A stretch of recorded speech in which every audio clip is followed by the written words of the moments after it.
Hey everyone, I'm Clinton and this is my wife Olivia, and we are the lead pastors of Hope DXB. We want to thank you for joining us on our Hope DXB YouTube channel. We pray that as you listen to this message today, it will not only lift you up and encourage you, but it will be a blessing to you and your family. Enjoy the message. God bless you. You know, how many of you all have noticed that when you all speak in tongues, the way I speak won't be exactly the same way you speak. We all have a unique gift, and that is given by God. And how many of us use it? You know, how many of us use it? The gift of tongues is beyond human understanding and also to the enemy. Imagine how powerful this is. It is our secret language, but the sad truth is we don't use it as much as we need to. It's sad that some churches don't even believe in the gift of tongues. And it's become like a forgotten language, a forgotten gift from God, you know? Okay, let me get my thing. We get into the thing. You know, at home I was prepared. I was this, and I'm just going, this is me, but then, yeah. I know that. You all still love me. I know that. Okay. Now, these are few verses that I'm going to be sharing with you all that talks about the gift of tongues. The first one, okay. The first one is Acts 2, verse 4. And everyone present will be, let me start again. And everyone present was filled with the Holy Spirit and began speaking in other language, as the Holy Spirit gave them this ability. So we all know that we can't do this on our own, but we can do this with the ability given through the Holy Spirit. You know, we just didn't randomly get it. How many of y'all, did you all just start it? Or did you all ask God, did you all say, Lord, I really want this gift of the Holy Spirit, and that's when you all receive the gift of the Holy Spirit. And the good thing is, there is no age limit for this. You know? I remember when I was 9 years old, one of the pastors out of there, she said, when she came to kids' church, and then she said, do you want to receive, how many of you don't have the gift of tongues? And I put my hand up, and that's when she said, would you want it? And I said, yeah, because I was excited, not because I could speak in that, because I was excited because everyone else was speaking. You know, so that got me excited because I wanted to learn, wanted to know what was that how are they talking, and I don't have it. And when she prayed over me, I did receive that. At the age of 9, I received it. But it was something that I wanted. I didn't desire it. I wanted it because everybody else got it. I wanted it for that reason. I got it. I never made use of it. You know, eventually, when I grew, when I understood the true meaning of what it is to pray in tongues, that's when it started building. It doesn't just come overnight. It's a practice. It is something that you desire, that you want to continue to do it. The second verse is 1 Corinthians 14, verse 4. A person who speaks in tongues is strengthened personally, but the one who speaks a word of prophecy strengthens the entire church.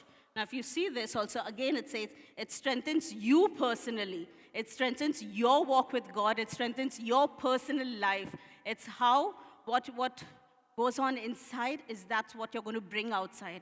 It's how you pray for people, your prayer life, everything is all depend with these three. You pray, you read, and you pray in tongues. You know, speaking tongues helps you to edify yourself. It helps your relationship with God, and it helps you to understand His heart for you. Romans 8, verse 26 says, and the Holy Spirit helps us in our weaknesses. For example, we don't know what God wants us to pray for, but the Holy Spirit prays for us with groaning that cannot be expressed in words. The Holy Spirit prays for us in groaning. It means the Holy Spirit takes our prayers. The Holy Spirit intercedes for us. You know, what pain, what suffering, whatever you're going through at that point of time, it's that the Holy Spirit takes it and gives it to God. At times, we all know we do fall short of words, right? We become to a point and we say, I don't know what to pray for. We all have gone through that, right? We all have said, I've done that. When you pray constantly for something and you don't see the change out of it, you say, Lord, I'm done. I don't know what to pray for. Don't stop praying. Start praying in tongues. When you don't have words, you start praying in tongues. Romans 8, verse 27 says, and the Father who knows your heart knows what the Spirit is saying, for the Spirit pleads for us believers in harmony with God's own will. What does the Holy Spirit does? Again, it pleads, it knows what's in your heart. When you don't have words, you go and you plead before God. The Holy Spirit is there for us believers. You know, this is not a language that is being used by the world outside, but it's for us Christians. Imagine this is something so good. It's a gift. You know, whenever you're lonely, whenever you're sad, but not only when you're sad, even when you are happy, you start praying in tongues. This is one thing I learned from my mother was she would constantly pray. Constantly pray. When she's sitting in the car, she's praying. When she's doing anything, she's praying. So much so that my father would always make fun of her. Like, you know, he's like, you know, he used to tell her, he said, stop praying so much, give God rest. You know? But then she would never stop, just never stop. I think I learned prayer is through her. Praying in tongues, I learned it from her. Yeah. So the other one is 1 Corinthians 14. Chapter 14, verse 15 to 17. Well then, what shall I do? I will pray in the Spirit, and I will also pray in words. I understand. I will sing in the Spirit, and I will also sing in words. I understand. For if you praise God only in the Spirit, how can those who do not understand you praise God along with you? How can they join you in giving thanks when they don't understand what you are saying? You will be given thanks very well, but it won't strengthen the people who hear you. You know, it's so true. If you just keep praying in tongues, how will you encourage the other person also? So here it's clearly said, you pray in tongues and you pray in spirit. You pray in spirit for yourself, but you pray in tongues to help the other ones to get into praying. It is true. Why we need to pray in spirit and in word? We must be mindful. Why? Because we need to be mindful of the people around you. Some believers still don't have this gift. You know, I'm sure there are a few RO here who still don't have the gift of tongue, and that's okay. Please don't feel bad. You know, God will give it to you in your perfect time. When He thinks you are ready for it, He will give you this gift. Mark 16, verse 17 says, the miraculous signs will accompany those who believe. They will cast out demons in my name, and they will speak in a new language. This is exactly to what I said. You know, when you desire it, you will receive it. Acts 44, verse 46 says, even as Peter was saying these things, the Holy Spirit fell upon all who were listening to the message. The Jewish believers who came with Peter were amazed that the gift of the Holy Spirit had been poured out on the Gentiles too, for they heard them speaking in other language and praising God. When you are surrounded with believers, people around you will want to desire that too. They know what your spirit is saying. You know, they will not understand what you're saying, but they will automatically catch that spirit because of what you have inside of you is greater than the one who is inside the world. Acts 19, verse 1 to 6 says, when Apollos was in Corinth, Peter traveled through the interior regions until he reached Ephesus on the coast, where he found several believers. Did you receive the Holy Spirit when you believed? He asked them. No, they replied. We haven't even heard that there is a Holy Spirit. Then what baptism did you experience? He asked. And they replied, the baptism of John. The baptism of John is water baptism. Paul said, John's baptism called for repentance from sin. But John himself told the people to believe in the one who could come later, meaning Jesus. As soon as they heard this, they were baptized in the name of the Lord Jesus. Then, when Paul laid his hands on them, the Holy Spirit came upon them, and they spoke in other tongues and prophesied. It's all everything out over here. It says, when you pray, when you desire, that's when it is completed. There's a step in everything that we do. We pray, we receive the Holy Spirit, we take water baptism. That's all a step, becoming a Christian. The last verse that I want to share with you all is from 1 Corinthians 14, verse 8. And over there, Paul, I like the way Paul says it. He said, I thank God I speak in tongues more than any one of you. It's just that. The way he said that, I don't think so he was boasting in himself, but what I think he was proud of what he was doing. He was proud that he could do this more than anybody else. What he was doing, he was getting his heart, mind, thought, everything. And it was always right in God's side, whatever he did. He was led by the Spirit for anything and everything he did. He didn't operate in his own, but he operated in the Word of God. I'm not finished, okay? Don't say that I'm finished. Okay. So, how many of you all think 24 hours is not enough for us? I need to tell you all that is wrong. Why? Because you all are not managing your time well. That's the problem is with you all. You all are not managing your time well. God knows 24 hours is enough for us. It's how you manage your time. A lot of us give excuses. When we have to give time to God, we have a lot of excuses. When we have like a prayer meeting, when we have something that we have to come together, you all prefer going for movies. You all will, you all would prefer doing everything else. This is one thing. It's not only in our church, it's everywhere. I hear people talk about this everywhere. Like even in India, when we go to some churches out there, the pastor's wife once, I remember she telling me, she's like, it's so amazing how, this is to the parents, okay? It's so amazing how they say, oh no, my child has exam, so they can't come on Sundays. And I'm like, you can't help it. It's their decision at the end of the day. I remember when I was in my 10th grade, and I said, Dad, I need to study. I'm not coming to church. He said, just get up and come to church. You have enough of time. I'll drop you back home. You sit and you study later. This was the thing that my father, he did for us. He taught us this. Whether you're sick, whatever it is, you put God first, and then everything will be fine. I remember when I was pregnant, even with Ilana once, Clinton came to church. I said, no, I'm staying back because I'm not feeling well. I remember he drove back home, picked me up.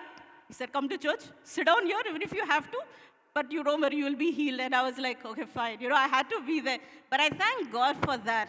I really encourage parents, not only parents, people who are working, we have Saturday, Sundays off. Do whatever you want to do, but don't miss church. This is where you are filled for the week. This is where your filling comes for the week. I encourage you all, please don't do that. And pray in tongues. It's something, we have a gift from God. It's a supernatural gift from God. If we don't value it, it's not going to be good for us. Because what God gives, He can even take it away. When we pray with our heart and mind. But when you pray in tongues, you pray with your spirit. So, there are so many benefits of praying in tongues. And these are a few that I have that I can relate to. And I'm sure you all also can relate to this. The first one is praying in tongues is your heavenly language. Now, we all know that when we pray in tongues, we don't understand what we are saying.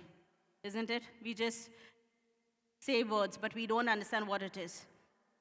It's because this language was created by our Heavenly Father, so we can speak to Him directly. Now, let me give you an example. So whenever I want to talk to Clinton and the kids are around and I speak to him in my native language, that's Konkani. And at times in which he doesn't understand it, so that's okay. But at least I try to talk to him, and that it is something which my kids don't understand. And I'm sure some of you all might be doing that if you all have people around, and you don't want other people to understand what you all are saying. Soon we switch to that language. It's so easy for us to do that. God understands what you are saying. Sometimes, I get conscious when I'm praying in tongues. I mean, when I'm just praying at home, I'm in my room praying, and I have Zoe walking, I have sometimes Clinton walking into the room, and I don't like to pray in front of people. I like my quiet time. I like it to be alone where I play the worship. I'm sitting on my bed and I'm reading or I'm praying and all that. And suddenly, when I have Zoe walking, I will soon switch to praying in tongues. This has become like a normal thing for me, So I just quickly switch to praying in tongues. And she noticed this. So Zoe once noticed, and she's like, you don't want me to understand what you're saying. So that is why you're talking to God directly. So I was like, yeah, I said, you're very smart, So that is one thing which I think, and the best part is the devil is so restless when you pray in tongues because he wants to destroy. When you pray in words, he understands what you're saying. When you pray in your mind also, he understands what you're saying. But when you start praying in tongues, man, he is restless. He doesn't know what to do. He will create, I don't know how many of y'all have noticed that he will create situations for you to get distracted. And when you stop doing something and then you get busy doing that. But then you'll need to be so mindful and understand this is what the enemy is doing. I mustn't stop. I must continue praying in tongues. The second point is being passionate about praying in tongues. How many of y'all are passionate about something that y'all want to do, that y'all, I don't know. Well, what are you passionate about? Yeah. Oh, he's passionate about shoes, So he's passionate about cricket, Bijoy. So, y'all make that as your priority. Y'all know that this is important for y'all and y'all don't want to stop, How many of y'all say, I'm passionate about praying to God? I'm passionate about praying in tongues. Where is that? Where is that? We have become such lazy Christians, including me at times. We are so busy doing everything else, what God has given us. We look after our family. We know we have to take care of everything. We do everything else, and then towards the end, we are like, God, I'm so tired. Can I not pray today? Or can I not read my Bible today? That is not putting God first. That's putting God last. That's where it shows where your passion is. We need to thank God that we know how to speak in tongues. God has given us this weapon to fight, not to fight against flesh, but against spiritual battles. How many of you all believe and know that, where God exists, the enemy is also there? They work. They don't work together, they work against each other. So when you have this gift, don't misuse this gift. Keep using this. The ones who don't have, oh no, this is I already said. Okay, the third point. We become sensitive to the Holy Spirit. Yeah, in Romans 8, verse 5, it says, those who live according to the flesh and have their minds set on what the flesh desires. But those who live in accordance with the Spirit have their minds set on the Spirit desires. When you pray in tongues, you are in line with the Holy Spirit because the Spirit is directing you and He's opening your mouth. He's telling you what to say. The Spirit is leading you what to say. Now, when I talk about this Spirit, there is a lot of things, like I said, that where God exists, the enemy also exists. So when we got married and when Ilana, I think she was 2 years old, I knew all this, the Spirit and all that that there are demon forces around and all that. But never not really experienced this. So when Ilana was 2 years old, she was taking a nap in the afternoon, and I can't remember the time, but she was taking a nap. But she got up suddenly howling and crying. I didn't understand what was that, so I just went and I pacified her. She went back to sleep. That was the first day. This happened the second day again. She got up from her sleep and she's howling and she's crying. I'm wondering what happened now again, And that's when I heard this voice saying, start praying in tongues. I started praying in tongues. What I heard was footsteps. Now there was nobody there. It was only Ilana and me. And I heard footsteps. So I thought Clinton he normally tends to do this. He tends to scare me a lot. So, so no, he does that. He loves doing that. Like, he does that a lot. But then So I thought it was him again scaring me, and I'm like, Clinton's not there. Then I said, okay, you know what? I said, let me start praying in tongues. I just started praying in tongues because I didn't know exactly what to do. And when he came back, and that's when Ilana slept peacefully after that. You know, then I told Clinton, I said, see, this is happening. And that's when he told me, okay, this is what it is and all that. So then I understood, and that's when I understood what I needed to do. I knew I had to start praying in tongues, and I need to ask that spirit to just move away from my home. The second thing was, I've had a number of experiences, but because of that, I think I've learned over time. It just didn't happen. It was over time that I learned. It was recently, 2 or 3 months ago, at home where the girls were sleeping the night. I remember this. It was around 2:30 in the night, and I was just woken up. I was woken up, and I sat on my bed, and again I heard, start praying in tongues. I started praying in tongues, and then I looked. So our room is right in the corner, and I looked to the side, and I saw a female shadow walk into the girls' room.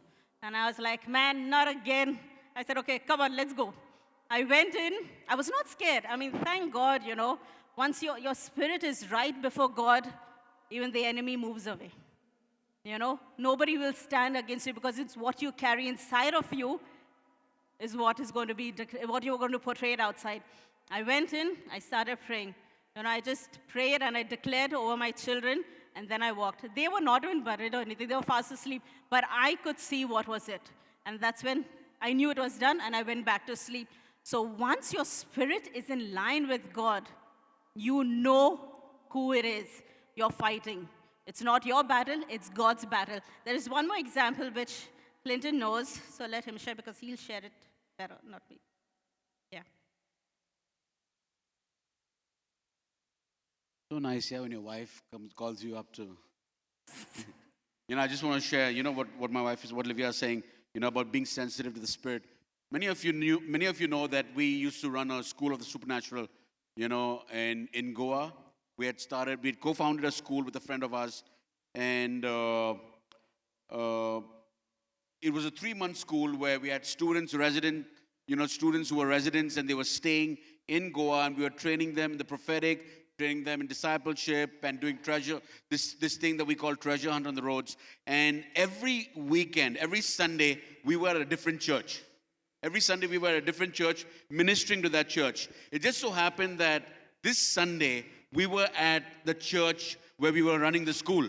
And so our team was doing this service. And after I finished preaching, I said, we're going to have a time of ministry. And it was also for the students to learn how to pray for people, how to be sensitive to the move of the Spirit. And so 2 of our students were praying for this one lady, this older lady. And then, this is not freak anyone out, but this is what happens. This is the world we live in. And but God is far above all of this. Our battle is not against flesh and blood, against powers and principalities and rulers of darkness.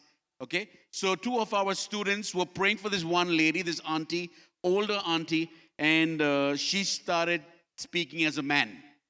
She started speaking with the voice of a man, and obviously the students got freaked out. So I came alongside them and said, listen, don't worry. You guys stand on either side of me, and y'all pray for me. And I started praying for her. I started praying in tongues. Okay, throughout, I was just praying in tongues. Now, the thing is that she was blind for 8 years in her left eye. Okay, it was like completely white. She was blind for 8 years in her left eye. And so the church has prayed for a really long time. And then, at some point in time, they kind of like, I don't know if it's safe to say that they gave up because they thought, okay, maybe this is how it is, how it's going to be for her. And so I started praying in tongues, and I kept asking her to look up at my face. So when I was praying in tongues, her face was down, but she was talking and saying things in a man's voice. And I said, look up at my face now. And then in the man's voice, she said, I cannot look at your face. I said, look at my face now. Look into my eyes. So he kept saying, I cannot look into your eyes. So I said, why you cannot look into my eyes? So the voice said, because I can see Jesus in your eyes. So I took and then I'm telling you, when that voice said that, I was not freaked out. When that voice said that, I was in battle mode. Because many a times we feel like, oh my goodness, what's going to happen in this situation? I was only speaking in tongues. And then I took my hand and I lifted her chin and I made her look directly in my eyes. And I kid you not, with God as my witness, her left eye started forming.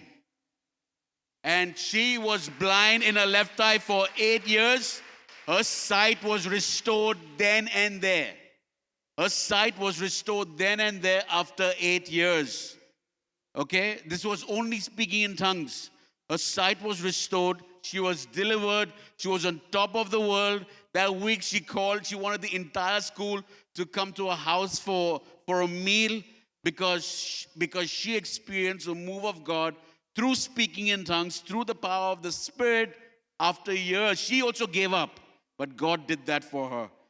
So do not underestimate the power of speaking in tongues and the power of the Spirit.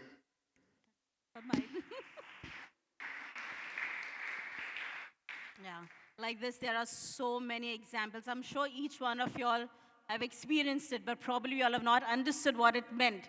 Now that you all know, you all have a weapon, make use of it. There's one more example I wanted to give you all. I just remembered. It was when I was in my 4th grade, and my mom would normally come to pick me up. So she said, just take the dog for a walk. So we had a Doberman back then, yeah. So I took him for a walk, and like I'm standing here, he's doing his job there, and then he suddenly stopped, he's staring. Now, at the entrance of that door, okay, there was this lady who was crawling like a snake. And I was like, what is that? Because it was the first time I saw that. I didn't know what it meant. And I saw that I just stood there. My dog left me. He just ran.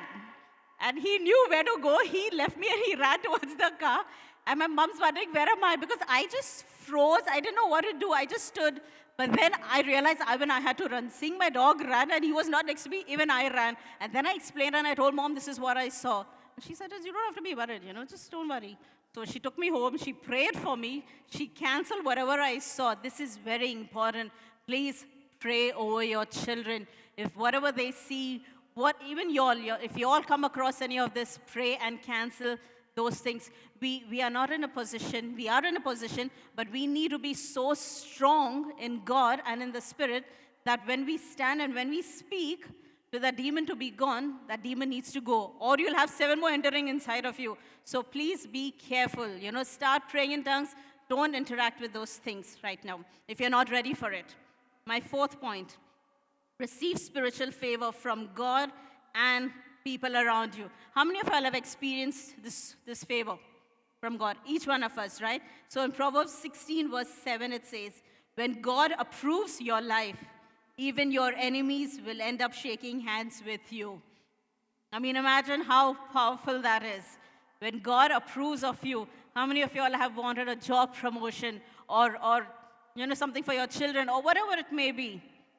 When you say, Lord, I need that favor, let it go before me.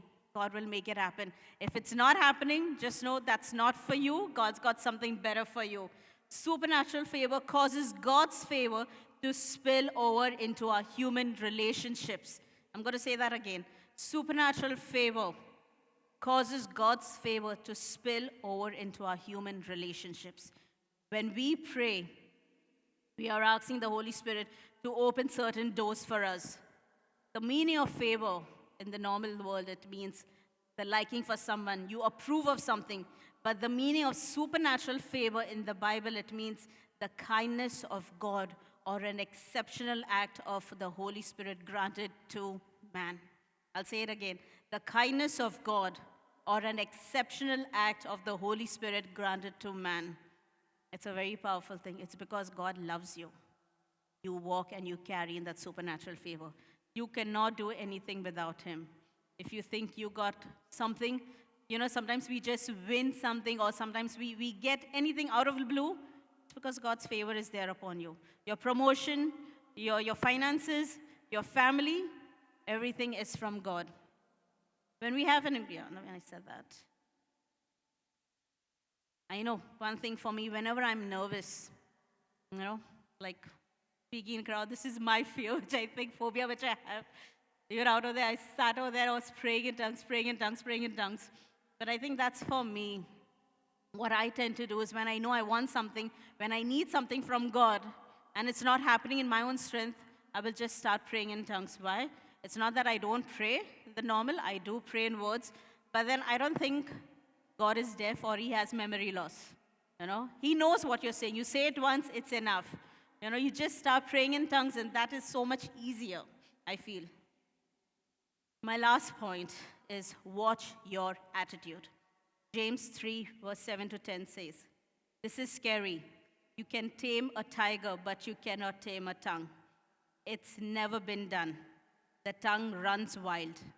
With our tongues we bless God our Father. With the same tongue we curse the very men and women who is made in his image. Curses and blessings out of the same mouth. Wow, that is scary, right? What we do. I mean, it's so true. When you're angry, you tend to say so much to that person. It's the best thing to do is just walk away from it. But being human, we don't do that. Some have the ability to do it, some don't. They have to let it out and say to that person. For example, I know one person who used to do this. So whenever she's angry, she would start praying prayers. Not blessings, but negative prayers for that person. God will see you burn in fire. It was like that. And I used to wonder, what are you doing? Every time she would come, and she would even use the gift of tongues, condemning that person. I don't know, wanted to, that expression of that person was just enough to, I think, get that person scared. And I had to tell this person, I said, God doesn't teach us to do that. I said, this is what you're doing in your own strength. I literally had to tell her, stop making negative prayers. That is not from God. You don't like that person, you still say, God, I bless that person. Or if you don't have anything to say, start praying in tongues. That's the best thing to do, is you start praying in tongues.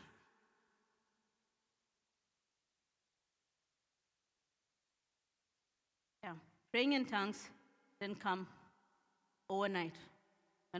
It's the practice. You keep doing that. I know Ilana will laugh at me right now because I keep asking her, how much are you praying in tongues? Because she's got the gift. She's like, yeah, I pray. As in when I pray. So I said, do you pray every day? She's like, no.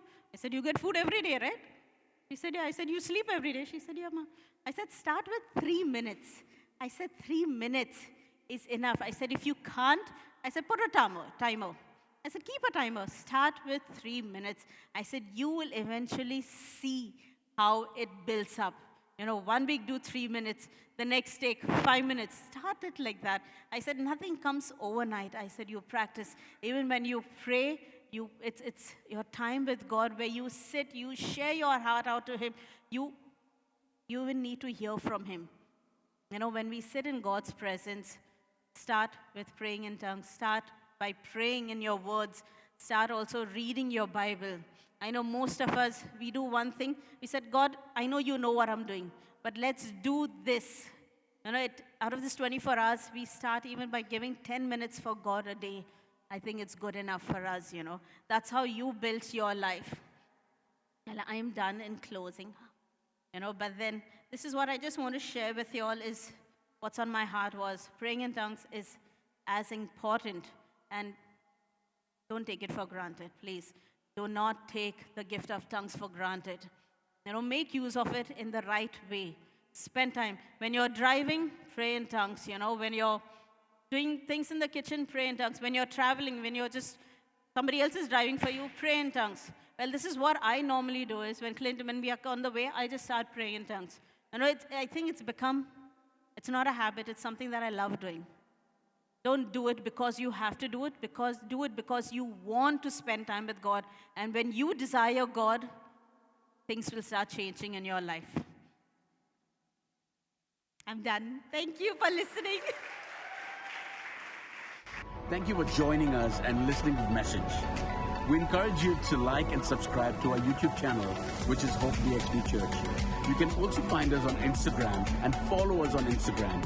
Our Instagram handle is Hope DXB Church. We are also on Spotify. All you need to do is key in Hope DXB and you will find us there.